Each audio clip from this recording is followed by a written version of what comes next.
بازارم با تیرزه زد، باران مثل دلم گیره کرد. در این خانه همه چیز خاموش است، فقط یادی تو با من ماند. من حالا هم چشمانم رو میبندم تا بوی موی تو رو حس کنم. بویا تو نزدی من نشسته دی، ولی دستانم تو را نمیابم. چرا رفتی از دنیای من؟ به تو دیر آرام نمیشود. هر نفسی شب به من میگوید تو حالا هم دوستش میداری.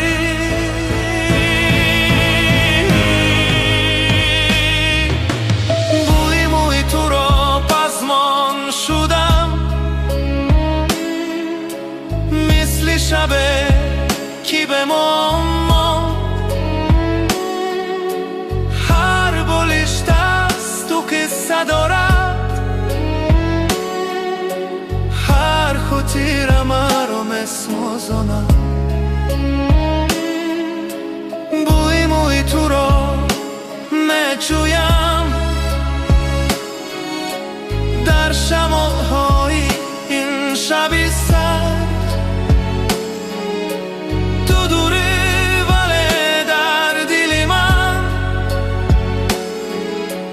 هوا هم نزدیکتر از هر کس. کوچه و یکی با تو میرفتم، حالا به صدای تو خستند. من در بینی چراغ وای شب، تنها سایه تو را میچویم.